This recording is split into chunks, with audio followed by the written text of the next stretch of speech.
Welcome to the Lore Dump. Hey, welcome to our lore dump. Man, we need to get better at this. This is only the second episode. Introductions are We need to hard. get better. Introductions are hard. Welcome everyone to the lore dump. Such That's energy. some YouTuber energy I'm bringing to it. Yeah, woo! This is a podcast where we are building a world in front of your very ears.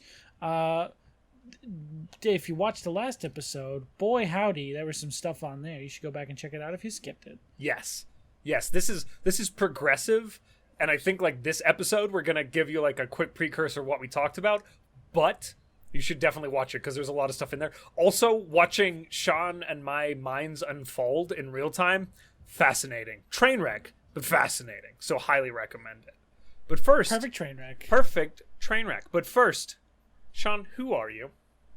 I am Mr. Shikadance, or nobody.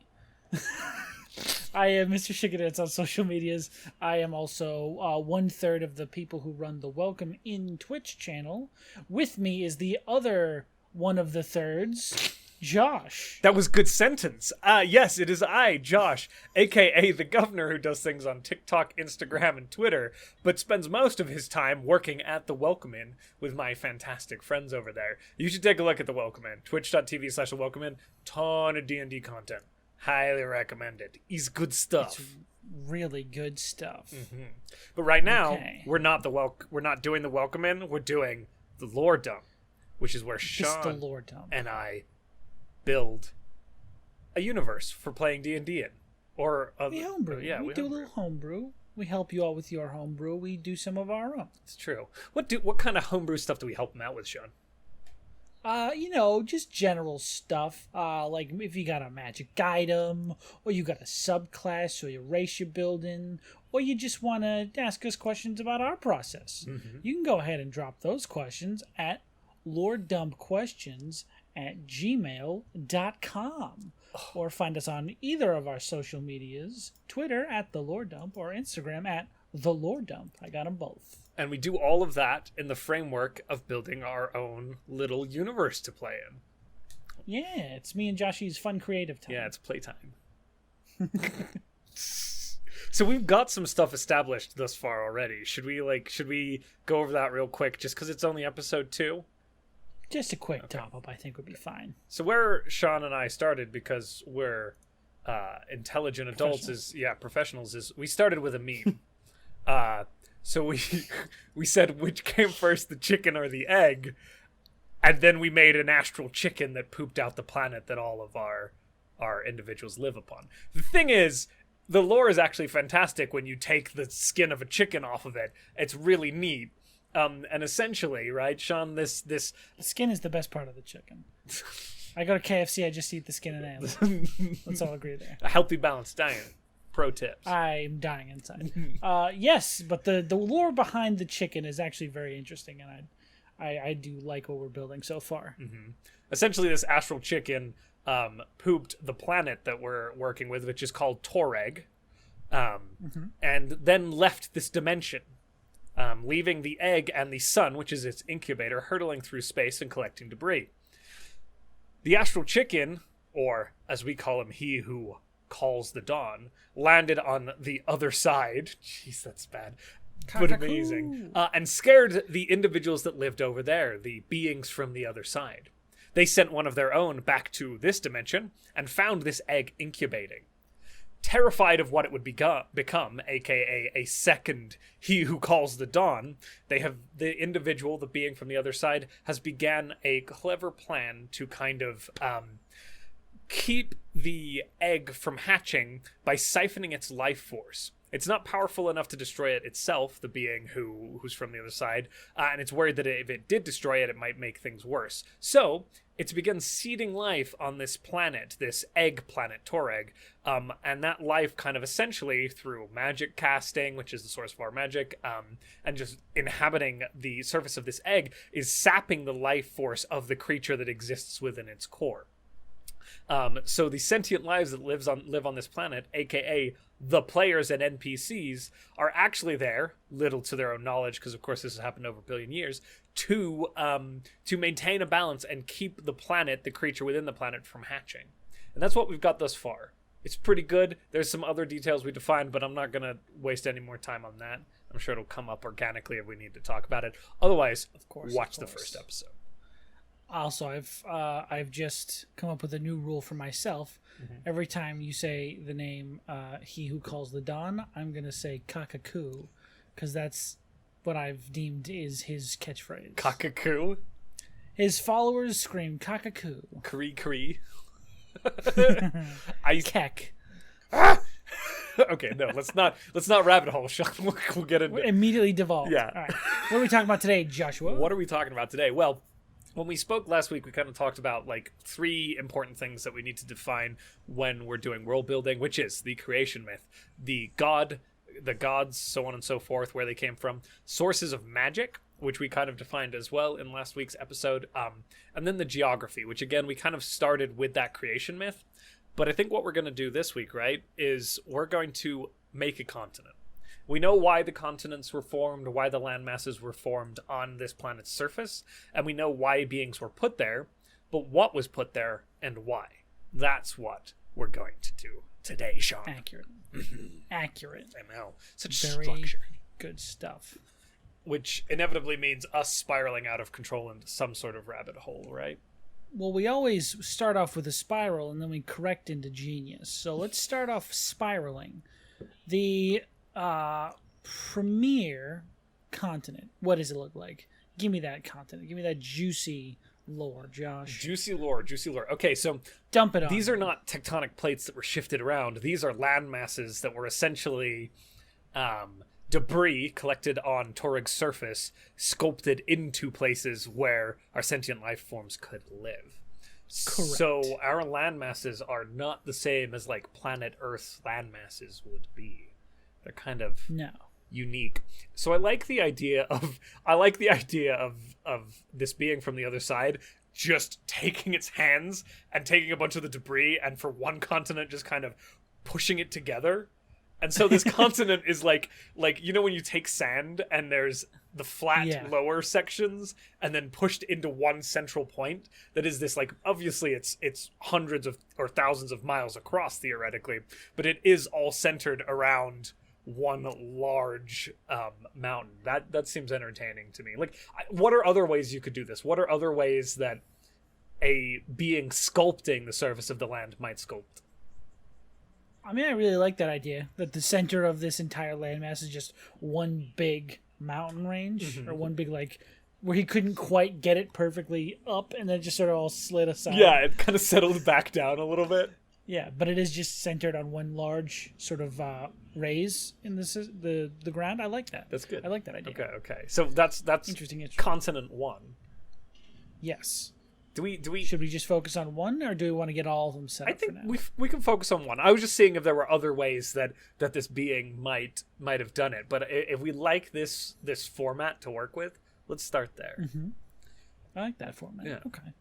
I don't think we need to name it, because usually the residents of the continent name the continent, right? Like the beings there. Those ungrateful pieces of shit? Sure. Yeah. Whatever. Garbage NPCs are gonna... We do all this work and they get to name it? Whatever. That's cool, I guess. I'm gonna reorient you. You do know you're the NPCs as well, right? How about this? Our audience are the NPCs. Ooh. Audience, you name the continent. What? You send in your questions to the aforementioned links, which is the Lord Dome questions and our 2 accounts on social media, and you tell us what you'd like the continent to be named. Hey, Sean, That's how you run a podcast. What are the names of those social media accounts? It's at the Lord Dome for Instagram and Twitter. Oh, so good. What amazing names. Those are our two very good URLs. Okay. Or usernames, not URLs. So you heard it here first, because it's the only place you would hear it. You get to name this continent. This was not thought of beforehand. You get to name the continent. NPCs. Do our work for us, please. No, well, that is not do the work for us, but help us with our work that we're already doing. Contribute to this but world. Also do it for us. Also. So they're going to name it. Okay. I think that's good. That is good. And I think I like the idea of just from anywhere on this continent, you can just see the mound in the middle from a distance, and everyone's just sort of like envious of the mound. Is there like some sort of nation that controls the top of the mound? It's like the high ground. Definitely. It's not like, I don't like the idea of putting like a king up there, but I do like the idea of one like very affluent group of people taking that as their own. It's like the just pinnacle. In case.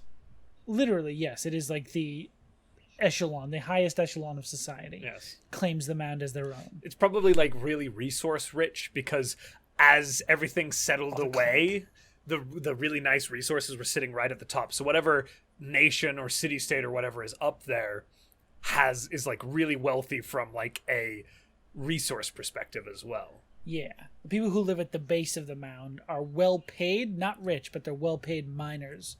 A well paid like mining community. I like that. That work for the people who live atop it. Okay. That's beautiful. That's that. genius. Okay, so we've got some. What are some other features that might happen? Like I like the, you know, when you like do a sandcastle and then it all starts to settle and then the water seeps out and it cracks. Yeah. Like there's these massive continent spanning cracks that run down this structure or this from this pinnacle in spots, and they create these kind of environmental borders or hazards as a part of it as well. Okay. Like ravines. Yeah, basically. Ravines. They could be big, they could be small, you know. Maybe they don't span the entire continent. But I mean, they're probably pretty big though. Yeah.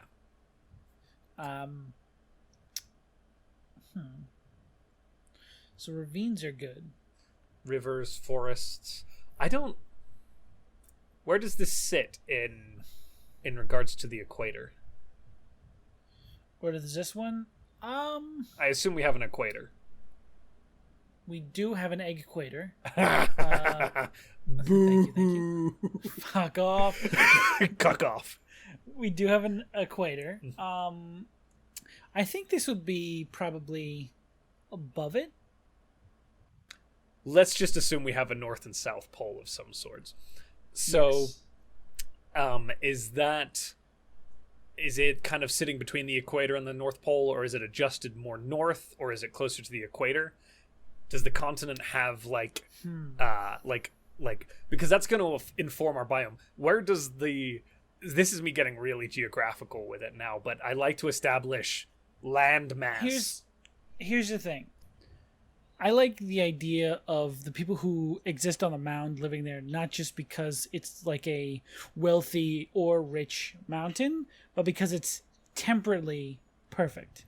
Oh. So it's like in the exact area of the planet where the equator, it's far enough away from the equator and the poles to be temporally perfect. So the temperature. Temperately perfect. The temperature, and it's the right altitude as well. Like it's not. So it's like the perfect weather all year round there. Okay, I like that. And it like the way it sits too, like clouds tend to form around it and underneath it, so it sits the city above the clouds. Ooh. Which is a Denver reference. That's what they call Denver, is the... Yeah, it could be a reference to your homeland. Yeah, so I love that. Perfect. City above the clouds. Which is like this grand... I want to have multiple nations on this continent. Like, I feel like it's a huge... Even though it's got this central pinnacle, even like the top of this pinnacle, this plateau, so to speak, is probably massive. Like very big. Fully. And so I like the idea of like, maybe there's like a rule... This continent has an established... Because it's... Maybe this is one of the more civilized continents. It has an established center of power where multiple nations meet, and that's this city above the clouds. Yes. Now, hear me out. Okay. A little something about the most affluent people. Mm-hmm. Because a lot of it has to do with mining. Mm-hmm. What if most of them are dwarves? You know, I'm not going to What if dwarves are the richest people on this planet? Like, dwarves are known for being incredibly wealthy. I like it. You don't see dwarves put in the forefront. A lot of the time, like, they're usually stuck under a mountain and very hardy creatures. In the middle of nowhere. Yeah. Yeah. Yeah, what if we made them a center to the society?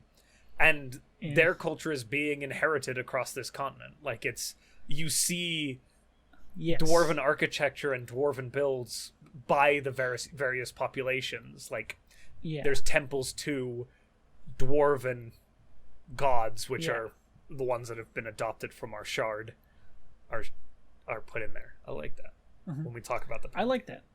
I very much like that dwarves get their day in the sun in this planet because you love them so much. But I also love the idea of like humans being like, oh yes, I had the most famous dwarven architectures design my home. It's very dwarven. Mm-hmm. Yeah, like the aesthetic is like very popular. Yeah. It also allows us to play with like very Viking and Norse aesthetics, like Skyrim-esque, which I like. Yeah. But like take it, like in Black Panther, where they do African architecture, but in like a postmodern style, and very much like bring it up and celebrate it. Yeah. And I would love to see that done across the continent. That's cool, like celebrating. Or at least in the affluent places. Mm-hmm. Yeah, there's still, but I adore that, like high civilization variants of high dwarvish architecture. God, this is your podcast. This podcast is just why are you so good to me? Okay, so we've just given me a whole thing. Now we need to give you a thing. Rangers don't exist as a class. Yes, perfect. We're even now. Rangers don't exist on this planet. No Rangers. No Rangers.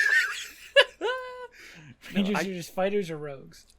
I want to see something Minotaur related for you. I like a good Minotaur. Like a good Minotaur? I don't think they get enough respect. They don't. Again, what about like in Ravnica, Minotaurs are not, a lot of the time in D&D fantasy, even in Theros, Minotaurs are these tribal, barbaric, roaming nomadic peoples, which is cool, awesome fluff. What if we didn't do that? Oh, what are they then? High society style Minotaurs. That's interesting. Does not defined far, just conceptual. I like turning things on their heads sometimes. I like the idea of a Minotaur not as like this big jacked guy, but like a slender bull humanoid with like elegant robes and like decadent jewels. I do like that. I do like that aesthetic. Where I like the idea that Minotaurs have almost been bred out of that pure animalistic strength aspect, and in this world they're more of like high society brainy types. Or clergy. What if there was an inherent connection to like one of the shards, one of the shards of the being from the other side? What if there was an inherent connection there of some sort that made that shard created Minotaurs to be its speakers? Yeah, something like that. Right? Interesting. I like that. Because in Ravnica, not Ravnica, I think it's Ravnica with the Loxodron. Yeah, Ravnica. They do that with the Loxodron. The Loxodron are exactly. Or they're like inherently in tune to certain spiritual practices, right? Like the world tree. Yeah, sort of thing with elves or whatever. But we do that with Minotaurs, like make them have a, not obligatory, because anybody should be allowed to do what they want with their races, but a fluff to their society. Yeah, I almost like it to be, and like you know how they have the Eberron orcs or like something different from another book source. I like it if we had like Toreg Minotaurs. I love that. That had like intelligence or charisma boosts instead of strength and constitution. Let's do it. I actually really like the idea of that being the twist we do for Minotaurs in this world. I adore that. I love that. Like some things we can play into tropes, some things we can turn on their heads, but I think that's cool. Yeah. Very cool. That's really cool. So let's talk population densities. We've established kind of the dwarves as the facilitators of high civilization, we'll say, right? Yes. Are they the most densely populated on the continent? Is that another race? Here's the problem with race density, is you have to factor in their lifespan. So the lifespan for a dwarf is much longer than a human would be, so I think there would still intrinsically be more humans. More humans. Because if there was just as many dwarves as there were humans, there would be trillions of dwarves forever. I like that. the same with elves. If there was like just as many elves as there were humans, there would be nowhere else for anyone else to live because everything would be elves. Guys, I'm gonna real quick pause, Sean. This is a pro tip. Like, this is a thing that you don't think about when you're world building that Sean has just teased out here and brought to light in our crafting process. This is really good to consider. Like, this isn't like lifespan is critically important when you're thinking about these things. I think in the book it actually gives like it's the weirdest thing I've ever seen in the player's handbook, but it's true if you go look it up. There is a sperm on the page for elves. There is a literal, actual, biologically, anatomically correct sperm on that page, drawn in art by Wizards of the Coast. Well done, Wizards. It's because they're talking about the birth rate of elves and how long they take to like be born, because their lifespans are so much longer, and how because of how rare it is for like an elven child to sort of make it through that long birthing process. It speaks to the fact that there are less elves because they take longer to make, and their lives are so long that they're like, I'll have a kid whenever. Yeah, it's not a big deal. Whereas humans is like, I hit 30 without a kid, I'm not having kids. Elves are essentially millennials. Yes. They're centurion millennials. Okay. So density wise, we're still talking humans, kind of trying to stick to the standard lifespans of the races so that we don't overcomplicate. Because when you're thinking about these worlds, especially like the way Sean and I are doing this, the idea is that other people would be able to leverage this content. That means that it still needs to align with the books and the lore to some extent. There, you can't any drastic change, like with the Minotaur, we would just make our own homebrew race. Exactly. And then as a DM, of course, if you came into that world, you could say traditional Minotaurs exist over here, right? Yes. But just be kind of cognizant of that is really important. So that's a really good. Yeah. So humans, population dense, dwarves, again, kind of the prevalent culture. That's the key there. They're the prevalent culture. A lot of other societies are looking at and not being washed over by dwarven culture, but adopting it. Kind of globalization style into their day-to-day. I adore that. Yeah, I do. I don't know. I like the aesthetic of like an affluent, snooty dwarf, because you never really see that. They're always practical and like straightforward and hardy. Yeah, and they're but if very one's, like really up his own ass and like needs to be pampered and shit, I think that's hilarious. They go around with like entourages and things like that. Yeah. God, that's good. So, we're talking about this prevalent culture. What kind of technologies do they have at this point? Where are we establishing them in the timeline? Because technology is crucial. Well, it's a high sort of magic world. We've already established that. But is it like steampunky? I like magic punk. Yeah. Or fantasy punk. Arcane punk. Yes. I do like that. Like an airship can exist without there being cog monsters. Or... I would be upset in a world where airships couldn't exist, I think, as a person. Yeah. I like the way D&D does airships, where they're not technology, they're magic technology. They're magitech. Yeah. That's why high magic settings are so good, because you can make anything you want to exist, just in a different visual aspect. Exactly. Also, I like any world where the possibility of a fight with a dinosaur on an airship exists. 100%.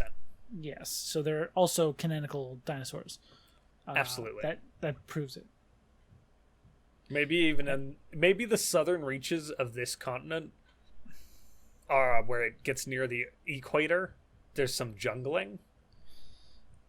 We could put some dinosaurs on this very continent. I do like that. I also like the aspect of sort of from a top-down perspective looking at this continent. It's almost like rings out. Not like physical rings, but like this is where like this many... The biome sort of encircles... Sort of, yeah. Yeah. Because it's the same material, just sort of scooped up. Yeah. And then the edges can be a little different because it's other crap that he dropped. It's really the only thing that's adjusting really on the latitude would be temperature, right? The further north you get. But altitude within those rings remains the same. and populations tend to maintain the same. Yeah. The northern reaches then, being a little cooler, but not a ton. Also, there's the thing to think about that the innermost affluent society doesn't have access to a port. So they probably created airships so that they could have a port to have things imported. You are thinking like an anthropologist, my friend. That is exactly it. Airships were a necessity. I don't know. I really like the idea of all of these rich dwarves saying, well, we don't want to walk to get stuff, and we don't want to have ships brought all the way upriver because that's ridiculous, and we don't even know if they'd make them. At the higher reaches, I would assume there's waterfalls that you can't even...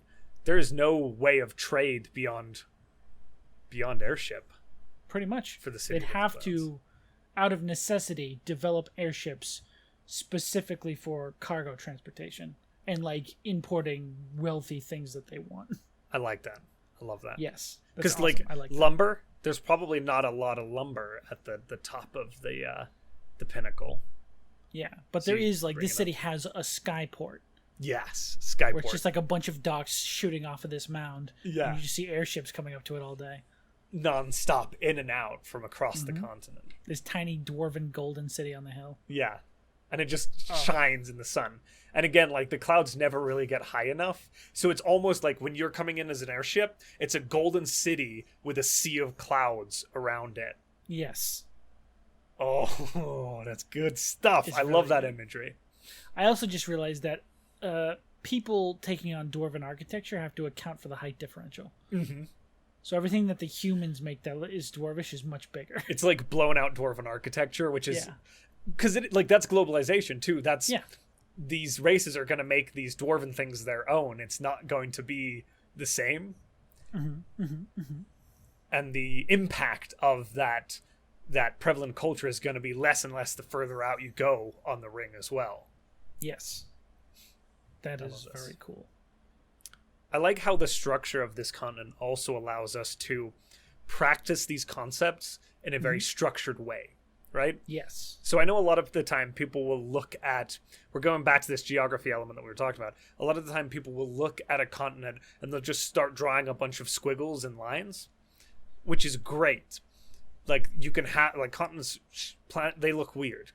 Yeah. But you have to understand fairly familiar and be fairly you have to have a good understanding of how then cultures would formulate along those land masses. So what we've done here is, for the sake of this podcast and for our own sanity, because we're saying these things out loud, we've made something that we can work with quite easily from like a geographical perspective, which is good. Like that's another probably tip to take away. If you're doing this for the first time, don't go crazy with the shapes of your land masses and the elements on it. Start with something simple that you can dot things into if you're wanting to think from, especially an anthropological perspective. Start as simply as you can. Yeah. And it's also easier to do this because we've already established that there was a creature with thought who went into making this section of the world. Mm-hmm. Like, it's not just like there was a landmass, it formed randomly. This can be formed with some semblance of like structure because it was designed that way from the beginning. Mm-hmm. That's good. That's good stuff. So thinking about this from a timeline perspective, the city obviously didn't spring up over a day after the continent was formed, right? So how long has this continent been inhabited, and what catastrophic events, global, physical, cultural, have occurred in that continent's history? What are things that define that landmass? War. A war is always good. War is always good. There was also a predator could have lived on top of the mound. Oh, and until they got rid of beast. The predator, they couldn't have taken the mound for themselves. I like that. That's always good for a good quest. And it's like it's a mythos around that society too. The dwarves of blah blah blah fought the great ancient golden dragon, blah blah blah. Almost like, how about this? Dwarven explorers from another continent came here, found that there was a mineral-rich, section, and found that it was guarded by some sort of creature. So the long ago much hardier dwarves set to killing this thing so they could claim the mountain as their own, and over time they've become these decadent, fancy son of rich boys. I like that. I like that a lot. That's good. One thing you've touched upon that's critically important here, and we haven't done this, which is fine, is you've established that this is not the cradle of civilization. The primary, at least the leading culture on this planet, migrated to this continent. There may have been existing tribes, like perhaps the Minotaurs were already here, and their spiritual practices were adopted by the dwarven societies or one of the nations here, right? But I like that it's the kind of focal civilization that would be normally seen in a lot of D&D worlds. It didn't start here. It was brought here. Yeah. That's good. Good. Okay. So we've got dwarves coming to the continent to claim the summit and eventually establish the city above the clouds. Mm-hmm. We've got a war. When does the war happen? Why? The war happens, I think, after the dwarves have cleared the beast. Makes sense. Other people meet them there and are like, well, what if we all have it, or what if we want it instead? Mm-hmm. Then they have a war over the resources there. Someone lays claim to it. Yeah. And then over time, they lose to the dwarves. I like that. Of course you do. Of course. Okay, I'm going to tie these Minotaurs back in. Why? Okay. Because I can. Sure. Intrigue and plot. Faction creation, right? Like, we're developing essentially factions to fight with each other. Sure. Across this continent. Or have bad blood, at least. Yes, or have bad blood, or there's some possible conflict brewing. Why did the dwarves win?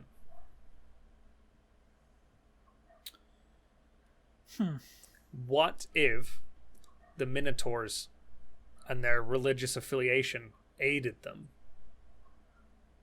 I do like that. We're getting very close to a founding of America. We're doing very colonial style. Because I was going to say, what if someone sent the dwarves here to check out this land? They found it to be very good land, and we're like, well, we can just...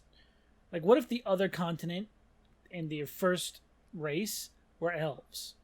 The elves sent the dwarves here back when they were still mountain-dwelling hardy, boys. tough explorers. They said, you go explore the wilderness, and then they found out that this place is not only barely inhabited, but mineral-rich, and can be a very good life for the dwarves here.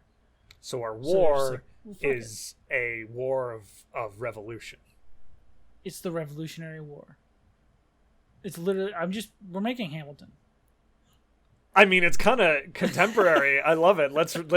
We need a dwarf named Hamilton. Alexander Hamilton. Yeah, so they came here, they sort of conquered the New World in the form of felling this beast with groups of dwarves, just sort of, almost like person versus environment, overcame that struggle. Then they settled here, began mining, became incredibly affluent, and then when the elves came for their share, they were like, piss off. Screw off. Yeah, we don't need you anymore. Fuck you, we got gold. I like it. I like it a lot. Yeah. And they were able to win with the aid of the other... With the aid and the knowledge of the Minotaurs who existed here before them, but not in like a John Smith, we're going to kill all the Native Americans kind of way. Right. In a very respectful, this is your land. We only hope to claim a section of it for our own freedom. And they were like, sure, we'll help you. Treated almost as equals sort of thing. Pretty much. Yeah. Yeah, dwarves are not bad. Dwarves are good guys who may have become shitty over time. Yes. We're not certain. Elements of their culture has become hedonistic, perhaps. That also leaves a contingent of dwarves in the original location that are still hardy boys, if you want to play that instead. Mm-hmm. That's perfect. Mm-hmm. Also, key iconic figure in history, Xander Hammerton. Xander Hammerton? Was he a dwarf? He was a dwarven leader of the rebellion. Dwarven leader of the rebellion. Known for his tactical, practical Brilliant. if you're trying to make that meme, he probably shouldn't be a dwarf. That's true. Maybe there's a human element to this. Maybe he was a human. Yeah. Yeah, and because his life was so short, he had to do as much work as he can. He's He not wrote giving like away he was his running shot. out of time. Yeah. Why do you fight like you're running out of time? Sorry, I love that. I love that so much. It's really good, actually. I love Xander how Hamilton, is that what you said? Xander Hamilton. Yeah. Xander Hamilton, the social hero of the dwarves. Yeah. Who came from the new land dwarves. a small island nation off the coast, migrated in search of knowledge that could be found at the city above the clouds. He was some sort of war wizard. Or a bard. Or bard. Ooh, or both. Ooh, Yes. actually, that would be really cool. A College of Swords or Valor bard. I was going to say eloquence. Eloquence is...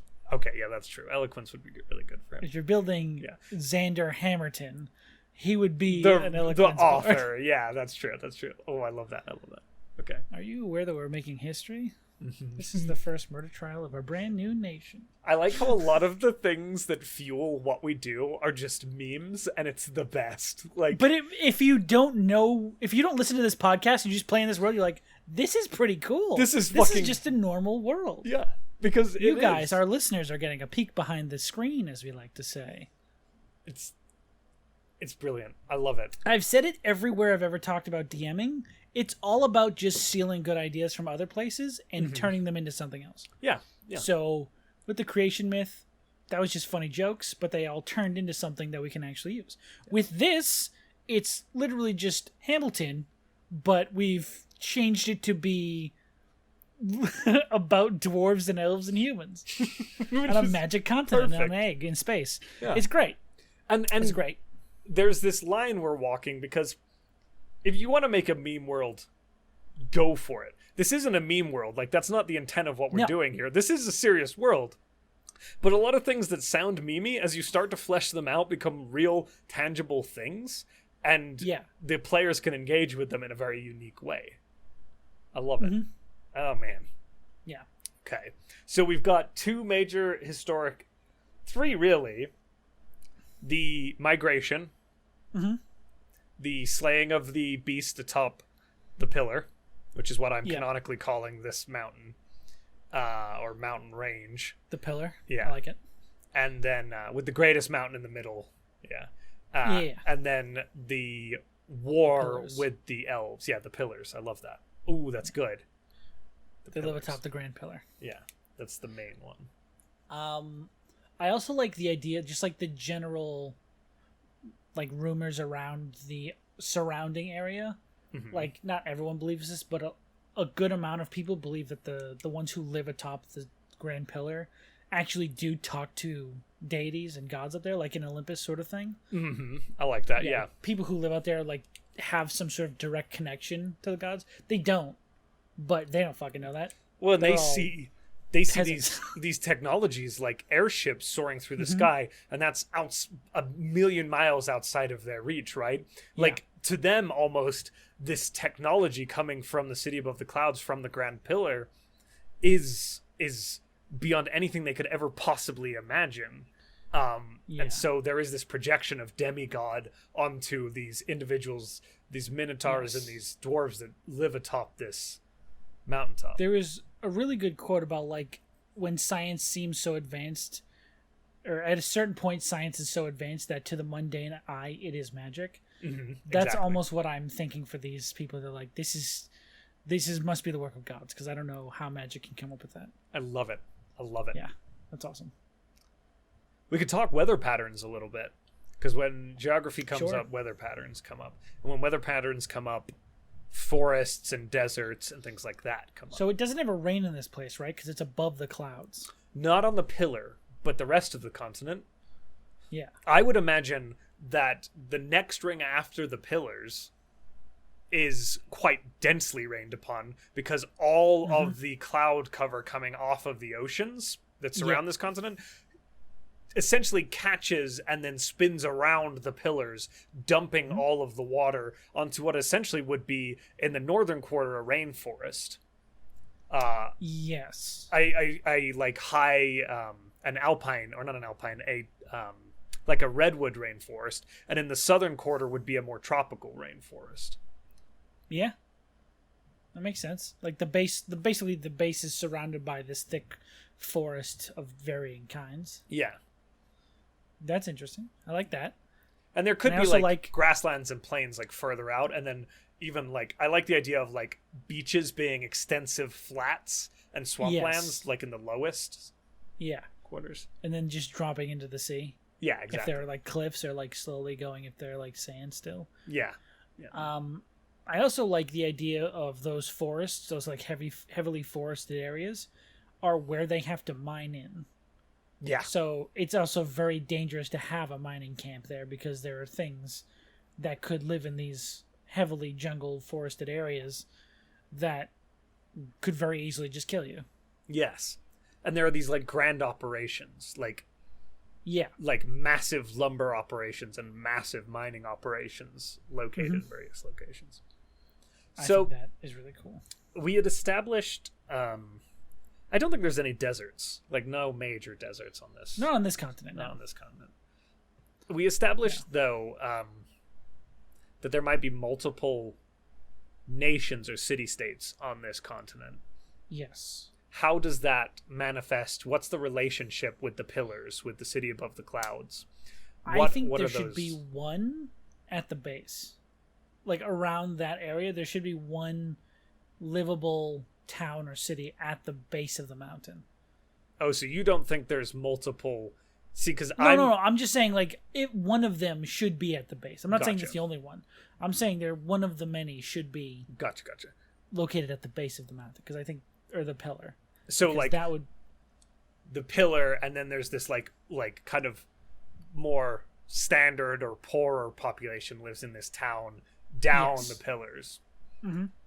I like that. I like it being built into the geography of the pillars too, like these soaring mountaintops. Yeah. And then there's this rain-soaked town where it's beneath the clouds below, nestled into like this big cut or gully into the mountain range. Yeah. I think that's pretty good little hamlet. And that's a part of the pillar's direct control, or that's its own? I would say they probably own a vast majority of that town. Because they own a vast majority of the mines, and the people who work for those mines live there. Okay, so this is a part of the city of the cloud's political structure. They're not independent. And again, it's probably not that poor. It's actually probably a pretty nice town. Yeah. Because of how well they pay them up top. So. I like that, yeah. And it's got quite a fair amount of technology. Again, not quite what you see up on the pillars, but it's like kind of London-y, wet, but quite civilized kind of thing. And also, it leaves a lot of room for ports, because this place is surrounded by water on all sides. So there could be a lot of really large ports on different sides of the continent. Yes. And yeah, I like that. I like the idea that maybe there is this one huge river that's formed nearly at the city above or somewhere along the pillars. And they build this town on that river as well, so that sailing could come in and out. Because then theoretically there's like hundreds of miles of flatland before you hit the sea, even after you've dropped in elevation. Yeah. You know what I mean? Yeah. They could do that, yeah. I like that. So at least the pillars are controlled by this dwarven population, the city above the clouds, and then they have a stretch that leads out down beyond the mountains. Again, it's not all dwarves, it's a mostly dwarves. Right. I'm just saying that for brevity's sake, but there's all kinds of, there's a big hodgepodge of culture up there, I'm sure.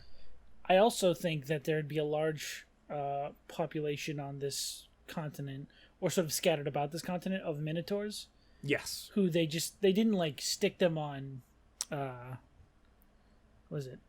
Preservations? Right. They're just like, we're going to be up there, so you guys can do whatever you want with down here. Just go crazy. And there's like a international accord that these minotaurs can live and reside in any national border. They're essentially like protected by these rich dwarves. Yeah. Yeah. I like that a lot. Let's develop like one other nation. Like other nation? Yeah, like another population that's self-governing but loosely allied, perhaps. Like they don't have to be in direct conflict with the dwarves. Well, but here's the thing. I think that humans are on every continent. Right. They have something everywhere because there are so many. Pervasive. Yes, they're like the cockroaches of society in these worlds. Not to sound mean to humans, but they're ambitious and they breed fast and they live everywhere. Yeah, you don't have the numbers to stop humans, so you just let them do their thing. So maybe like a human nation or two? I mean, there doesn't need to be. I'm just saying, like, I think there are humans in everything, so if you want to have another nation of, like, specifics. Yeah. Sorry, when I say these things, I say them from, like... I say these things from, like, a population density or cultural prevalence perspective. So again, with the understanding that always, and you should keep this in mind as a DM, most races are going to like be mixed, and different groups of like people will be together and living in these places. And Sean touched upon it earlier, but we're talking about cultural dominance isn't the right word because that's a terrible concept, but certain things will rise to the top as relevant in a space or in a society. What about this? What if, and there's probably other cities and towns on this continent as well. Yeah. But what if there's just like collections of halflings? Yeah, kind of like Hobbit-esque. Yeah. But more like hidden, like no one sees halflings and gnomes. Which should be the same thing, just choose different racial abilities. One's more magical, one's more physical. Or do you want to keep them different? Because that's up to you and me. What do you want to do? I don't care. I think they should be the same thing. Okay. But I think the statistics of it can be either or. Okay, so you pick a gnome or a halfling and they're called the same thing. Yeah. A gnomeling. A gnomeling, sure. We'll call them gnomelings. It's perfect. Okay, cool. So they're essentially like variants on halfling or gnome. Yeah. Okay. And they're like very small clusters of tribes, just sort of all in the jungle regions, and maybe some that skirt into the plains, but they're all very like not secretive, but they're very to themselves and hidden, I think. Gotcha. That makes sense. I like that. Yeah. Kind of a mythical group you could search out for some reason. Kinda, yeah. They intuit things differently. Yeah. I think that's good. I like the idea of... So we've established this conflict with the elves when these dwarven explorers left for this continent. I like the idea of there being some sort of society that's independent, like maybe a city-state on one shore that controls a huge stretch of land a couple 100 miles with its own hamlets and resources and things like that, which is more amicable towards those across the sea. That is, so it likes the elves that the dwarves escaped from all those years ago. Yes. There are, for trade reasons or religious reasons or political reasons, a connection there that creates the possibility for tension. I like that. And I also like the fact that they might own a lot of the seaports, which is another reason they created skyports. Yes, they control, like maybe they control most of the habitable land on the western coast. Yeah. And that's where the best harbors are, like natural harbors, and so they are able to maintain sea trade in the region, which again forces that airship technology. That's awesome. I like that. That. I always like putting things where there's a potential for conflict. Yes. That doesn't yet exist. That the players can. Or there might be tension there that you can pluck on to make actual yeah. if you need a story arc or you need to do something interesting in this world, there's a relationship that is grading each other. The more political side of things rather than the egg-related side of things. Yeah. I like it. That's good. Good. All right. Let's put a relic. Let's put a relic on this continent. You want a relic on this continent? Old relic. Let's say... How powerful a relic? Are we talking like anything beyond your legendary? Heart dreams of. An artifact. An artifact level something that was placed here. I like it. Or something that already existed here that was kept here. Hear me out. Okay. The beast that originally lived on the mound. Mm-hmm. What if there's like a horn of it that one of the people on top of this mound have? Mm-hmm. Like it's been passed down from whoever felled that beast originally, and it gets passed down from dwarf to dwarf as they gain their family's wealth. Mm-hmm. What would that horn be? We've talked about the weather a lot across this continent. What if the reason the clouds accumulated around this city was related to that horn? Ooh, so the clouds are below this city. Yeah, they're drawn to the mountain because this was some sort of storm dragon creature. And this storm dragon, when it was slain, they kept the horns or the horn, but because of that, some of the inherent magic almost acts like a magnet for this weather. So while it doesn't raise above the mountain, it does control the weather patterns across the continent, which is another reason that this society atop the pillars has a lot of control, because they could quite literally dictate if a harvest is going to be good or bad on the continent. Oh, that's really good. That is really... I like that. The ability for them to be able to like dictate how the weather is going to go. It's just evil rich people stuff that people talk about in real life. Exactly. It's like the billionaires have weather machines. And you could do like there could be an adventure hook, right? Could be like steal the horn from the dwarves to free the continent, like, or not the dwarves, but the residents of the pillar. Or it could be protect the pillar because the residents of the pillar are actually doing a good job of not abusing it. Like the family that has it currently is very benevolent, and one of the other families wants to take it. Yes, that would be awesome. That's very good. I like that. So this weather artifact. Yeah. The horn of blah blah blah blah. The Stormcaller's horn. Ooh, Stormcallers. I like the mythos that begins to develop around that. This continent's trade and commerce and religion is all very dependent upon the storm as well. So there's like this element of like... And there's not a lot of people know why the weather is so unpredictable here. Mm-hmm. It doesn't have like a specific, like... There's no pattern to follow because it's at the dwarves' will. Mm-hmm. When it changes and when it, acts up.